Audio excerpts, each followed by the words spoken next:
Hi hello నమస్తే welcome to Telugu ప్రభ. నేను మీ journalist Shivajyothi. So గత కొన్ని రోజులుగా కూడా మన తెలంగాణలో టీజీఎస్ ఆర్టీసీని తెలంగాణ గవర్నమెంట్లో విలీనం చేయాలంటూ కూడా ఆర్టీసీ కార్మికులు చాలా కాలంగా కూడా వాళ్ళు పోరాటం చేస్తున్నారు. అయినప్పటికీ ఇంతవరకు కూడా ఆర్టీసీలో విలీనం కాలేదు. దీనిపై ఇప్పుడు మనతో ఆర్టీసీ కార్మికులు ఉన్నారు, వారితో మాట్లాడి తెలుసుకుందాం. నమస్తే అండి. అమ్మ నమస్తే.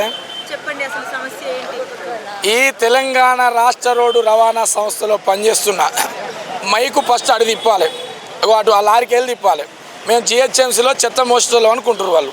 మేము ఇన్నాళ్ళు ప్రయాణికులకు సేవ చేసే వాళ్ళ లెక్క కనపడతలేదు. ఆర్డర్ ఎప్పుడు తీసుకుపోయి వాళ్ళు వేయాలంటారు, కానీ వాళ్ళకు సమస్య వస్తే కూడా మేమే పోరాటం చేయాలి. పోలీస్ అన్నలకు కూడా ఏమైనా సమస్య వస్తే కూడా ఈ ఆర్టీసీ బిడ్డలు మాత్రమే పోరాటాలు చేయాలి తప్ప వాళ్ళు గన్ను పక్కన పెట్టో పెన్ను పక్కన పెట్టో పోరాటాలు వాళ్ళు చెయ్యరు. ప్రభుత్వానికి వ్యతిరేకంగా పనిచేయరు. ప్రభుత్వానికి సానుకూలంగా ఉన్నది మేము, ప్రభుత్వ పక్షాన నిలబడ్డది మేము, ప్రభుత్వాన్ని గద్దెనెక్కించింది మేము లేకపోతే ప్రభుత్వమే లేదని డిమాండ్ చేస్తూ ఉన్నాం. రాష్ట్ర రవాణా శాఖ మంత్రి మీతో చర్చించారు కదండి, అయినప్పటికీ ఎందుకు విలీనం? చర్చలు ఎట్లుంటాయి ఎరికేనా? పెళ్లికి ప్రేమతో పిలిచినోడు పెళ్లి కార్డు ఇవ్వకుండా వస్తాడు, పెళ్లి కార్డు ఇచ్చినోడు అసలే రాడు. ఇచ్చినోడిని ఇయ్యనోడిని అలానే గంపగుత్తగా తీసుకొచ్చి పెట్టిండు. గంపగుత్తగా తీసుకొచ్చి పెట్టి ఏం చేసిండు, డేలను అయితే అందరు వింటారని నైట్లో జరిగినాయి చర్చలు. నైట్లో చర్చలు జరగంగా చూసినావు ఎక్కడన్నా నువ్వు? నీ అనుభవం ప్రకారం ఎప్పుడన్నా నువ్వు చదువు అది ఎప్పుడన్నా అర్ధరాత్రి చర్చలు జరిగినాయా? అందుకని నేనేమంటున్నా అంటే చర్చల గురించి వద్దు చేస్తాయి, ఇక్కడ చర్చల గురించి చర్చ వద్దు. ఇస్తా అన్నయ్యండి 11% అనగానే తాటికి అంత అక్షరాలు మైకులలో వచ్చాయి. విలీనం మంది ఎందుకు రాలే? ఇవాళ 27,000 మంది మా బిడ్డలు పదవి విరమణ పొందుతూ వాళ్ళకి బెనిఫిట్స్ అయ్యి మేము పోగు చేసుకునే డబ్బులు ఇవ్వడానికి నీకు వచ్చిన ఇబ్బంది ఏంది? అందుకే బహుజన వర్కర్ యూనియన్గా డిమాండ్ చేస్తూ ఉన్నాం. అంటే ఇప్పుడు పదవి విరమణ పొందిన వాళ్ళకు నష్టం జరుగుతుందంటారా?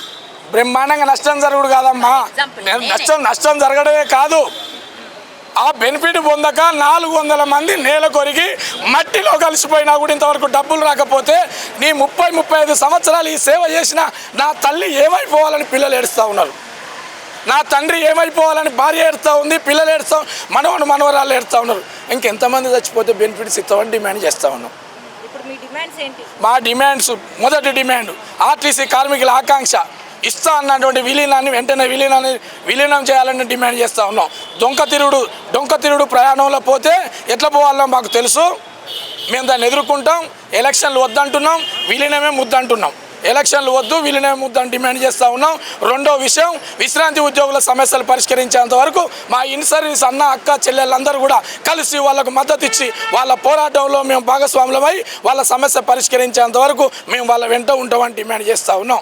ఇలాంటి అరాచకాలు, ఇలాంటి లారీలు, ఇలాంటి జీవులు పెడితే భయపడే బ్లడ్ కాదు ఇది తెలంగాణ బ్లడ్.